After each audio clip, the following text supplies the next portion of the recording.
This is also the National Institutes of Health, which last year proposed to amend their mission statement to exclude the word disability, saying it, quote, could be interpreted as perpetuating ableist beliefs that disabled people are flawed and need to be fixed. Let me take this moment to go on record. Folks, if I am ever struck blind or deaf or paralyzed, don't praise me. Fix me. The woke think the #1 job is to protect homeless people from stigma. I think the #1 job is to protect them from rain. When Adele lost weight, she was excoriated for betrayal. To who? She betrayed the unhealthy? The left is melting down yet again, and this time their fury is aimed at people who are actually doing something productive. In the far-left mindset, virtue is a closed club. Only they're allowed to define morality or claim credit for helping society. Anyone outside that circle who steps up is instantly branded a fraud, an attention seeker, or a fake humanitarian. It's ridiculous, but Bill Maher sees it clearly too. With his trademark bite, Maher slices through the performative outrage and exposes how hollow it really is. And honestly, it's wildly entertaining. Settle in, because he doesn't pull a single punch. A Washington Post reporter tweeted, "What truly needs curing is society's view of disabled people." And BuzzFeed agreed, MrBeast seems to regard disability as something that needs to be solved. Okay, disability is something that needs to be solved. And what truly needs curing is blindness. Here's how I know this. The newly sighted people are cheering, not booing, because MrBeast, whoever the that is, just cured them and you didn't do sh**. You know the expression, or go blind? You didn't either. Maher wastes no time easing into it. He goes straight at the heart of the issue. The far left loves to criticize from the sidelines, but they rarely roll up their sleeves to actually help anyone. Yet the moment someone else takes real action, the cancellation instincts kick in instantly. Their latest complaint? That people shouldn't film good deeds and post them online. Maher fires back with the obvious reality check. That visibility is often what funds the help in the first place. Platforms like YouTube generate the money that makes those projects possible. Documenting generosity isn't vanity, it's sustainability. And here's the kicker. If someone had the resources and chose to do nothing, the same critics would still attack them. The outrage isn't about morals. It's about control. You can't appease people who are invested in being perpetually offended. I don't get the woke. They love nothing more than being a victim, except when they really are one, and then they tell you, I am not, go f*** yourself. Get this, last month, MrBeast, in another move, funded the construction of 100 wells across 5 countries in Africa to provide clean drinking water to 500,000 people. Good thing, right? No. Not good, bad. The founder of a charity called Face Africa called it kind of frustrating that overnight this person comes along who happens to be a white male figure with a huge platform, and all of a sudden he gets all of the attention. Yes, but you know what else is frustrating? Dying of thirst. That's exactly the pattern we keep seeing. The woke left remains unimpressed by everything and outraged by anything. Take MrBeast's humanitarian work in Africa. On paper, it checks every box: clean water, infrastructure, tangible improvement. And yet, some NGOs lashed out not because the work was harmful, but because it threatened their spotlight. Think about that. If someone is accomplishing the same goals you claim to support, the logical move would be collaboration. Instead, they panic because attention and funding starts shifting. When the cameras move, donations follow. Their anger isn't rooted in ethics or outcomes. It's rooted in fear of losing influence and narrative control. MrBeast, how dare he come in and bogart digging the wells? That's so white guy, always taking fresh water and shoving it down our throats. Oh, another thing this hole did in Africa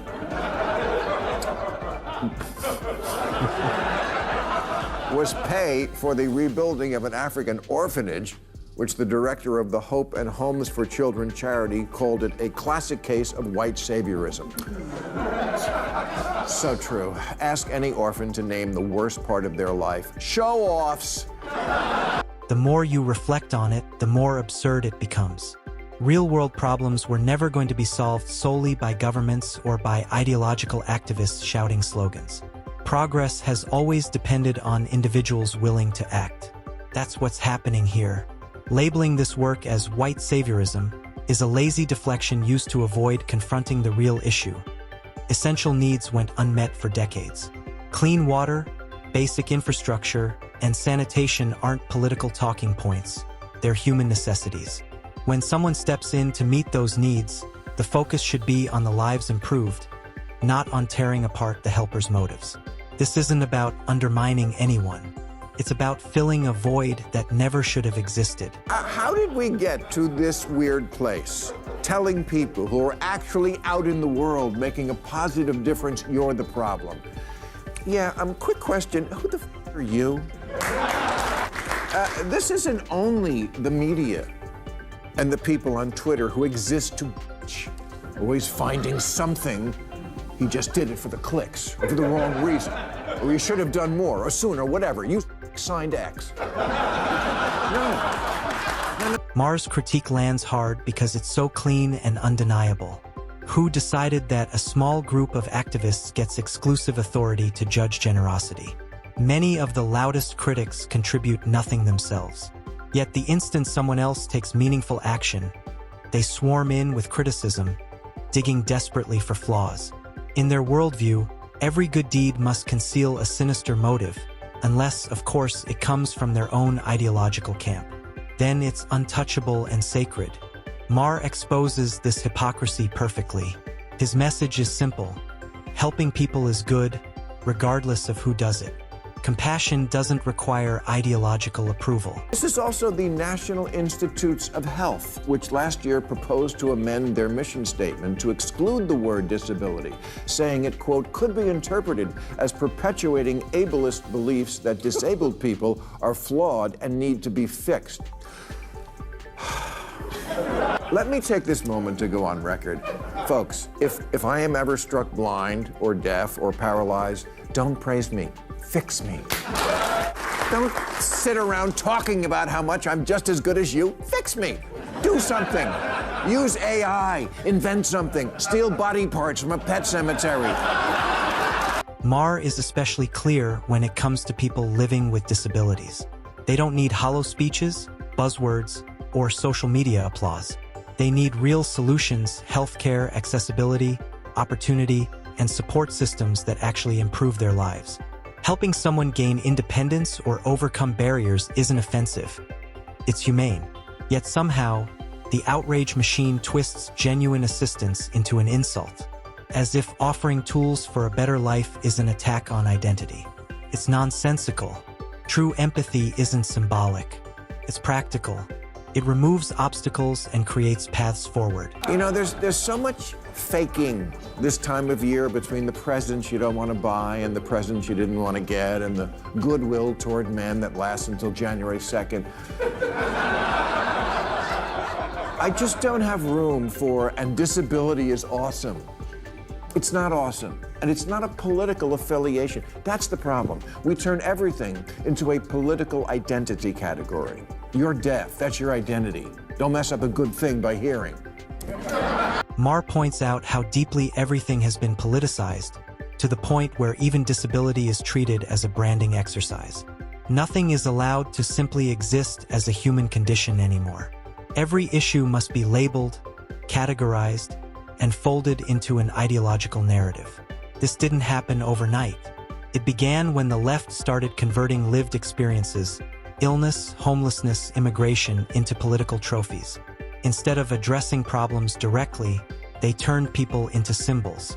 Disability has now been dragged into the same cycle, stripped of nuance and reduced to identity theater rather than being addressed with meaningful solutions. When Adele lost weight, she was excoriated for betrayal.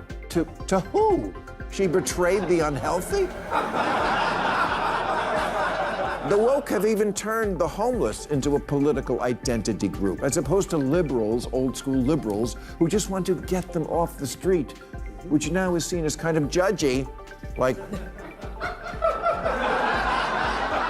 don't disturb them in their natural habitat. This mindset is exactly what fueled California's homelessness crisis.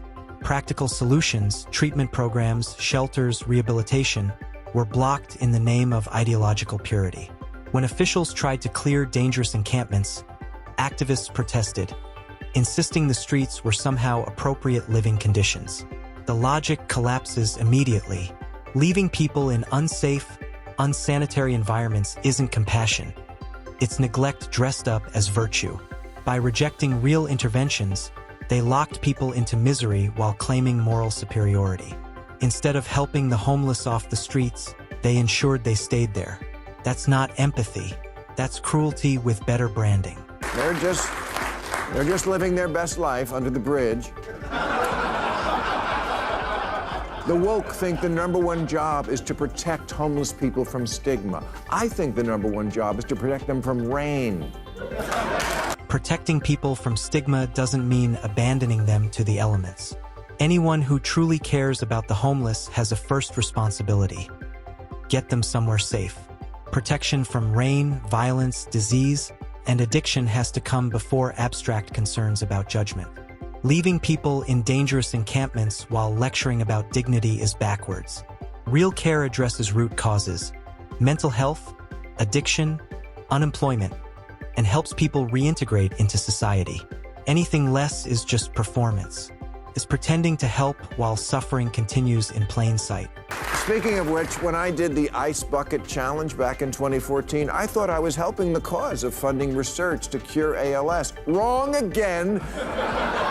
An op-ed in Time magazine said the Ice Bucket Challenge even seems to be suggesting that being cold, wet, and uncomfortable is preferable to fighting ALS. It was suggesting no such thing. What is wrong with this country that so many people can't be happy for anything for even a second? Maher drives it home with precision. Woke culture has become reflexively hostile to anything joyful, effective, or inspiring, especially if it didn't originate from them. If they're not controlling it, it must be canceled. They've turned outrage into a routine, convinced they alone hold the moral compass. Maher exposes how predictable and hollow that posture has become. The woke aren't interested in progress, they're interested in policing. Real generosity, humor, and action are only acceptable if they pass ideological inspection. Everything else is attacked. Maher's message is unmistakable. Common sense and genuine help shouldn't be punished for skipping the script. And with that, we wrap up today's video. If you enjoyed it, hit like, subscribe, and I'll see you in the next one.